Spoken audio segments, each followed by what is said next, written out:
Hello, everybody. It's Dave Neal, stand-up comic and host of Bachelor Nation News. We have a very interesting story to get into involving ex-Major League Baseball pitcher Trevor Bauer. He's been accused of some wild things and pretty much exiled from Major League Baseball for several years now at the height of his career. Well, now, I guess due to federal investigations, his accuser is being charged with defrauding him after faking a pregnancy.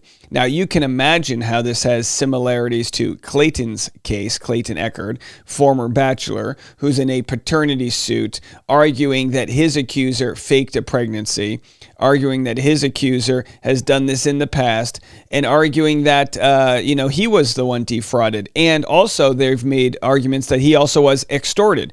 So I'm going to share with you what Trevor Bauer has said. I think the majority of people are on his side, but I think few people want to talk out about it. And I'll tell you why.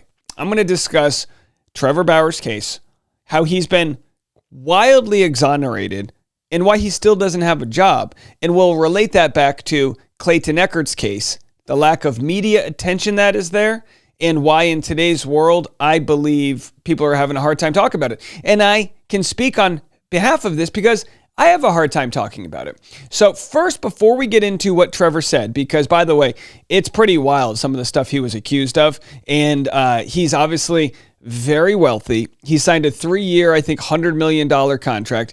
He had a very good record. I mean, look at this. His ERA was 2.59. His record indicated he could be a number one pitcher on a team. Most teams have almost a dozen pitchers. So you tell me the 30 teams across the country playing professionally, not one of them would hire him. And you say, well, maybe it's because he had a $28 million a year salary and no one wants to deal with it. Well, he has offered to play at league minimum and work just on bonuses, saying, if I do good, you can pay me more. And it's pretty wild that that's where he stands, unemployed right now. And again, I'm not saying this because anyone should feel bad for him because he's a rich, wealthy, now former athlete. But he's 33 years young, and he's finally telling his story after dealing with several years. And don't get me wrong, it is no shade to Clayton's attorney. Clayton's attorneys have worked so hard, Clayton Echard's attorneys, Wood Nick Law, in Maricopa County Family Court. But I'm assuming the bandwidth that they have to do this case is relatively minimal. One person, two person. They've got the collective help from the online community trying to poke holes in Jane Doe's story. Well, Trevor Bauer had millions that he could throw into this, and it wasn't necessarily about the money for him. Now, I'm not a Trevor Bauer fan. I don't know too much about his story outside of this, and I'm not here to defend all of his actions. But if he is to engage in a consensual relationship with somebody, and that proven by text messages that were received afterwards, things he's going to share with you, if that all went down, then yeah, he can be the victim of what appeared to be, a $1.6 million suit or something like that. Maybe 4.6, a crazy number, a crazy extortion number, right? So you can be rich, wealthy, you can be a star like him and still be the victim there. And you can be the lead of The Bachelor and still be a victim in different ways. Now, whether or not Clayton will be able to prove that he's the victim is a different story. So we're going to get into this video in a second, but I found this tweet which kind of perfectly encapsulates some of the struggles we have in covering this story. Our good friends at Clayton's Justice posted, I was warned by Megan Fox that Rakita would not be a lot of people's cup of tea. He's a new lawyer covering this case. The important part is he has a big following that had previously been unaware of this case, and now they are. That is what's most important. Hashtag justice for Clayton. Now, as you guys know, I've received emails from people, a lot of our fans, and people that have been really supportive and people that I really appreciate. I've received emails from people saying, here's why you shouldn't hang out with Megan Fox because she has a different political belief, or because she's a don't believe woman preacher, or whatever the case may be. I've received these messages from people, and I've had to look very closely at this situation and say, am I willing to not cover the Clayton Echard case because it doesn't benefit me, because I'm also being threatened with lawsuits and being harassed and all these other things? Am I okay not covering the Clayton case? No, I am covering it because I'm justice oriented, and I think he's been dealt a bad hand in this whole case, and I believe he's innocent, and I believe he's telling the truth. Anybody who can help expose that in this scenario works for me. Now, Megan and I might not agree on other hotbed cultural issues. I'm sure we don't. But if I can find an ally and an advocate for truth, and more than that, I'm not. Megan Fox has become a friend, right? So I'm using Megan as an example here because she's become a friend because I got to know her and understand that, look, hey, Megan, you believe in some quacky conspiracy theories. You believe that Taylor Swift was behind the Super Bowl outcome, okay? But due to that, I wash out 70% of your belief. Yeah, I'm just kidding. I'm kidding, but I'm not. So that's okay. It's okay to have friends that are like, oh, so-and-so believes this. Oh, so-and-so stuck on the fact that the moon's flat. You know, Megan Fox and I both believed in the conversation that Jussie Smollett was behind the conspiracy, that whole hate crime, whatever. Some people might not believe that based on the evidence they see. We just have to give space for people to like process their feelings and be on different lengths as that goes down. So with all of that said, I've seen the pathway to accepting people that want to cover this case, even though some of my audience have said this is bad for the overall idea of believe women. This is bad for the overall idea of victims don't get a say. I agree. I want to use these types of cases to sharpen the sort of formula for protecting real victims. And a lot of people call that, well, it should be trust but verify. And some people say don't trust, just verify. Either way, use whatever kid gloves you need to use to navigate a situation where verification has to happen. And there might be stories that don't have hard evidence where things can't be verified. And in the court of law, that just means people aren't found guilty of things, which absolutely stinks. It absolutely stinks that a lot of victims feel the need to be silenced and this and that. Well, someone said, I know Ricada for all the wrong reasons. And I think that not your cup of tea is an understatement. But I also know this story needs to get wider coverage. We won't have to be concerned with having lawyers lined up when commenting on someone who clearly committed fraud. And they said, I get it. I cringed when I heard he was going to cover it, but we need the exposure. When I first started following this, I had to question whether or not to believe Dave Neal and if I was on the right side of the issue because men's rights groups were beginning to highlight the case. My default is to believe all women, so it was uncomfortable to not believe Jane Doe. Someone said, I also believe women by default, but when the evidence goes a different way, I have to follow it. And I'm kind of the same way. When I first started covering this story, I felt the knack to believe Jane because who would lie about this? But I've also been made aware that when people do lie about it, it's usually in one way or another due to issues involving clout, issues involving notoriety, athletes, stars. It's usually for money. In this case, it wasn't, but it's usually for something that can lead to attaching yourself to someone else's fame. There's something that brings out very sinister motivations when that happens. I have to digest the fact that men's rights groups will be covering these types of stories. I have to digest the fact that people with political leanings different than me will cover these types of stories. And I have to be okay with that, and I believe you do as well, because every fight has to be done on a case-by-case level. And on this case, Clayton's getting robbed. And are we willing to let Clayton take one for the team because it goes against an idea of believe women? I don't believe so. And I don't think the initial believe women phrase was believe all women, but a lot of people have conflated it to believe all women. No, it's just simple believe women. In the grand scheme of things, most women aren't going to lie. Now, what we see online is the cases where somebody does. Men lie, women lie. I've said this all the time. The most dangerous man in a woman's life is somebody she knows. It's not some crazy guy in the alley. In most circumstances, it's a family member, it's a boyfriend, it's an ex, it's one of those things. The most dangerous man in a woman's life, statistically speaking, is someone very close to her. Those are the facts.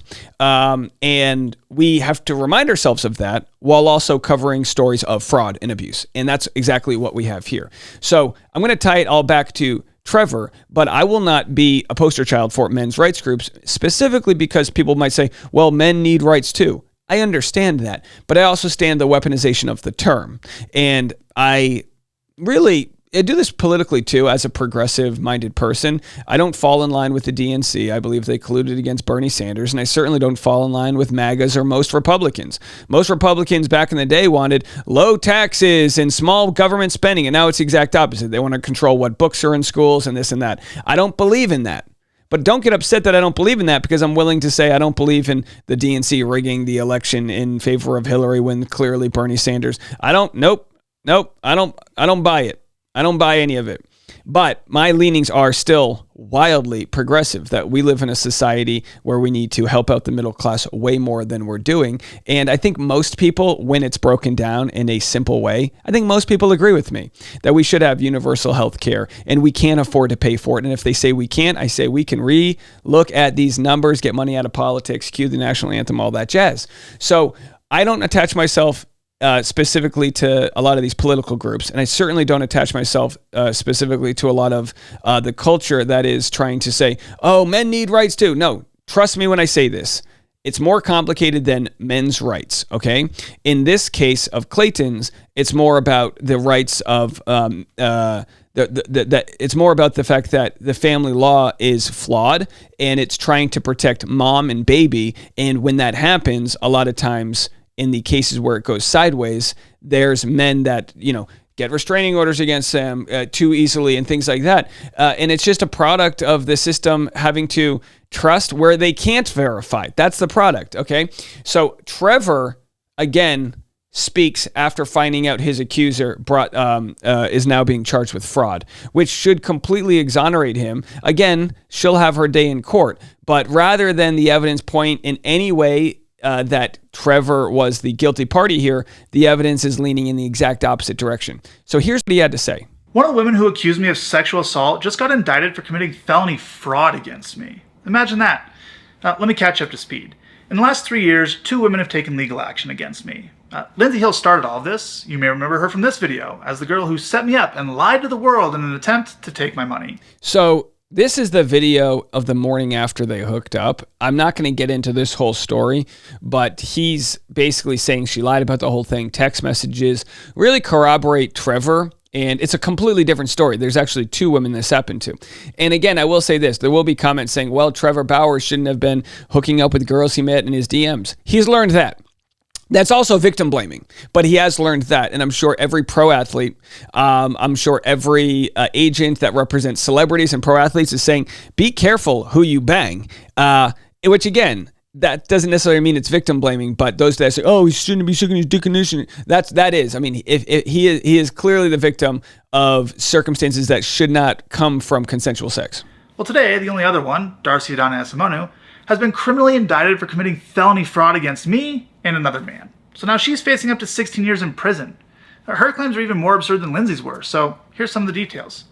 We had one plain sexual encounter in December of 2020. Nothing that could be considered remotely rough. She initiated it, but don't take my word for it. Take hers. This is a picture and text message she sent me the next morning explaining why she came on to me. And for months afterwards, she repeatedly Oh, we just lost it. So the federal conviction rate is 95%. It doesn't mean they bat 1,000, but 95% is very high. So to say that criminal charges have been brought against his accuser, it's important to know that that is super serious. That's not Jane Doe just randomly suing people. They don't take swings when they have to have a preponderance of evidence to come after these types of things. All right, we're going to continue this right here. So he drops some of the text messages that show that, if it wasn't consensual, why would she was sending me all these nice messages after. And again, it goes further than that. He has proof. Hold on, let me reset this. He has proof that she lied about ever being pregnant. Again, I don't even know how he has that proof, but clearly it was enough for the feds to go after her. Now, would the feds ever go after Clayton's accuser? Absolutely not. It's just such a smaller story. It's almost like it has to happen to someone so big that they can do all of the proper things. And even then, it's a 3-year process. 7th, 2021. At one point, she even requested a sample of my sperm. Okay, all right. So it's a family show. But no, this is the truth. And you trust me, do you think he wants to have to be talking about this? Just like, do you think Clayton wants to have to be talking about oral encounters that he had? So again, I'm going to try to censor this as much as possible, but it's a heavy topic. Stated and irretrievably damaged by it. But here's the thing. She never had an abortion because she was never even pregnant. And that's corroborated by her own medical records. All right, so here he shows her medical records. She basically was going to sue him for a whole bunch of money, and then he ended up paying for her abortion $8,000 or something like that. And I mean, the whole like getting rich men to pay for your abortions thing, again, while I believe this is rare, there are people that it's documented that are out there that essentially make their living by this. They hook up with someone, then the men don't know that whether they're pregnant or not. Usually don't even, sometimes if it's men on business trips or whatever, if they were cheating on their spouse, I mean, these are sitting ducks for scams. And they pay someone $8,000 or $10,000, pay them off, and they go on with their day. And chances are they weren't even pregnant. That's not everybody, but that's the target. When I refused to pay her the $3.6 million she was asking for, she made up a bogus sexual assault claim. So she wanted $3.6 million. It wasn't until after he refused to pay that she made up this claim.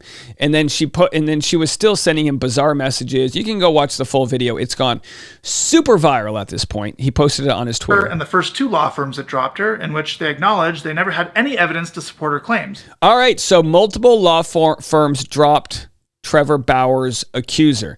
To confirm without proof of the abortion or even the date of the abortion, we cannot continue to represent you. We urge you to consult with other attorneys who may have different standards. This is wild stuff. As we know, Jane Doe has lost multiple attorneys. Her current attorney claims Lexi Linval left because she was moving states, but now we see that Lexi Linval left because she was trying to get Jane Doe to submit some sort of plea deal. Maybe it wasn't called a plea deal, but admitting that she made it all up in exchange for Clayton dropping the case. But that never happened, and she, of course, filed a claim against her attorney. But they'll try to get my money anyway.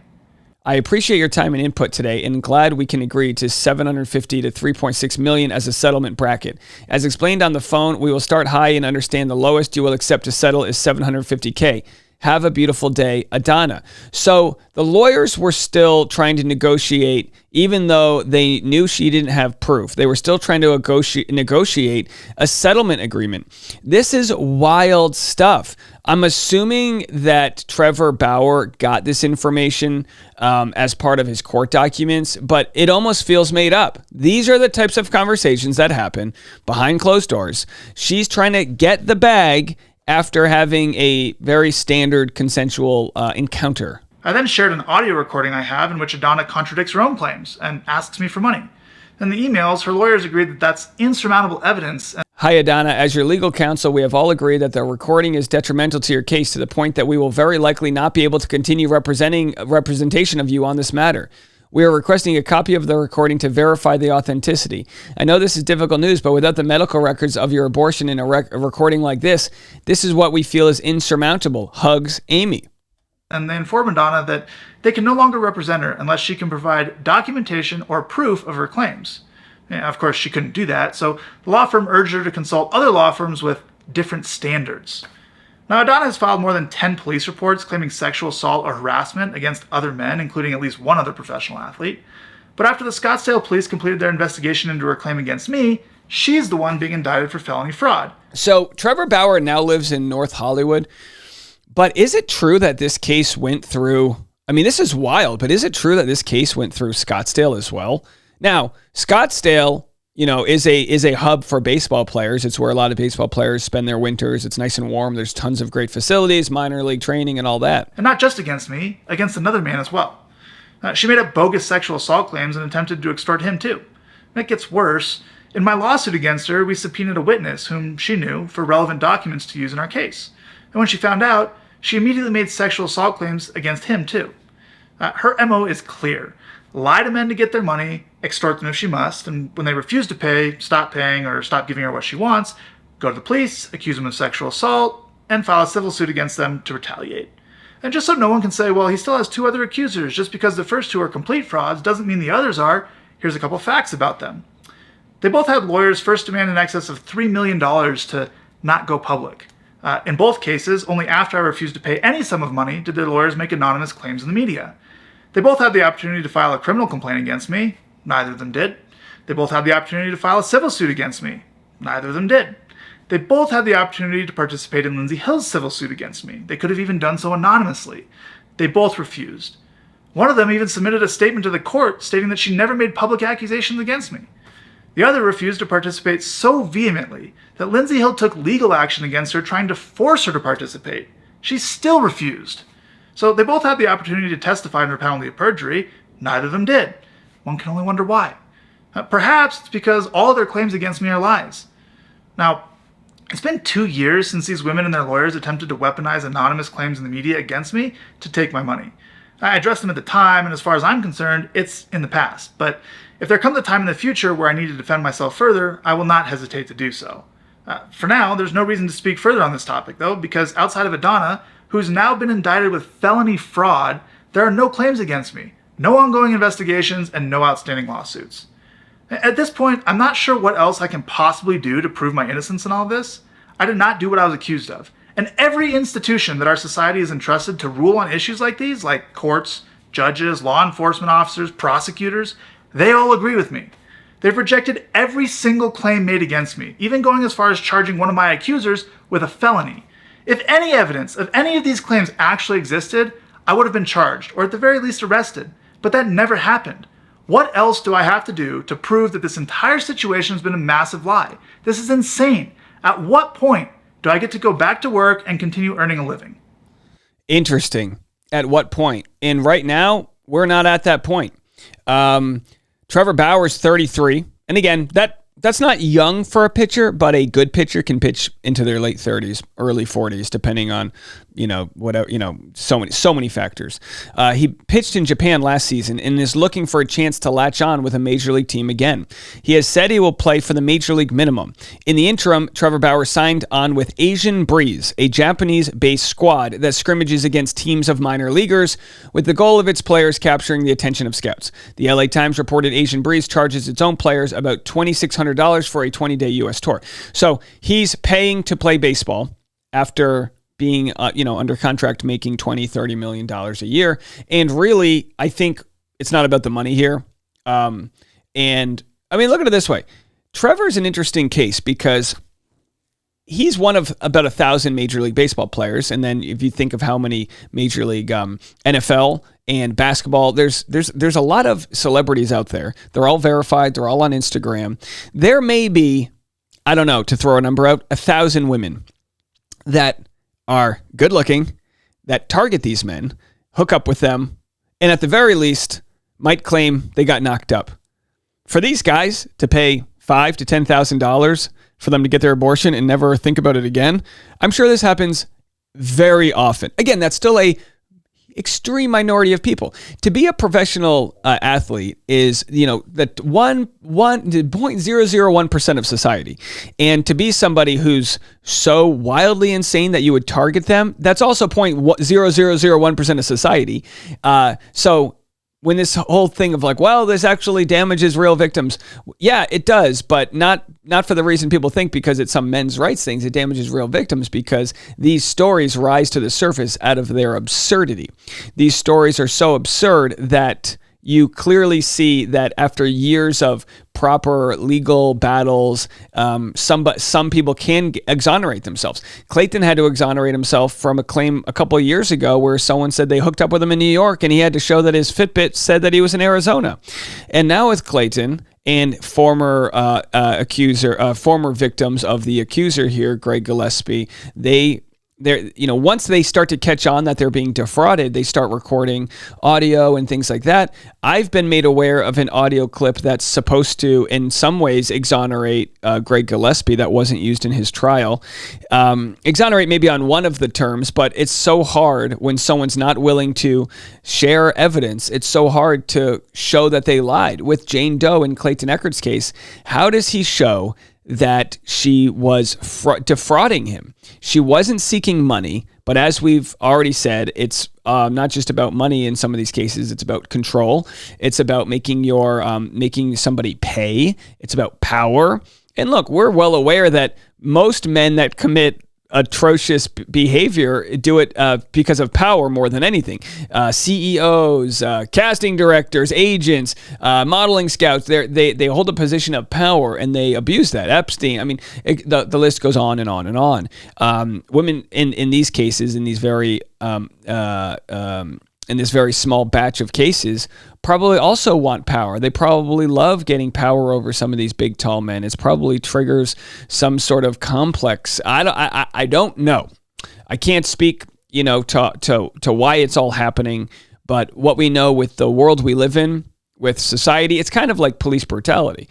Police didn't just start shooting unarmed people. We just started recording it.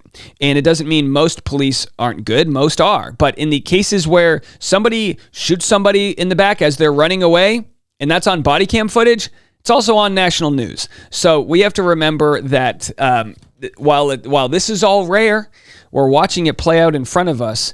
And what Major League Baseball team may come to Trevor Bauer's defense? Lastly, we remember a completely different story. Colin Kaepernick took a knee during Black Lives Matter movements and then was blackballed from the league. He was blackballed from the league. Now, Colin Kaepernick wasn't as a sure bet starter as Trevor Bauer. Trevor Bauer was a sure bet starter. Colin Kaepernick had a couple good seasons, but he was kind of like a two-trick pony, and he was already not the starter, and it's a whole different story. Well, he still couldn't get a job back when he probably should have, and he settled for under $10 million.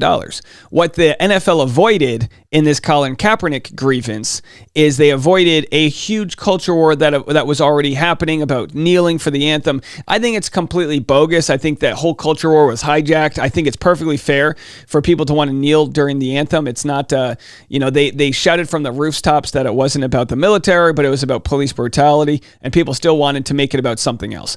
I think what he did was completely fair. A silent protest, completely fair. With that said, it's for sure that he was blackballed from the league in one way or another. Well, it's for sure that Trevor Bauer is as well. Is the league willing to blackball him and then quietly settle with him when he can no longer play? Maybe. But I think it would be nice, now that we have all of these investigations put to bed, now that he's never been charged with a crime, I think it would be a good showing for society if he got his job back. Let me know what you guys think. I'll be live on Patreon in a little bit, and we got a lot more to get to today.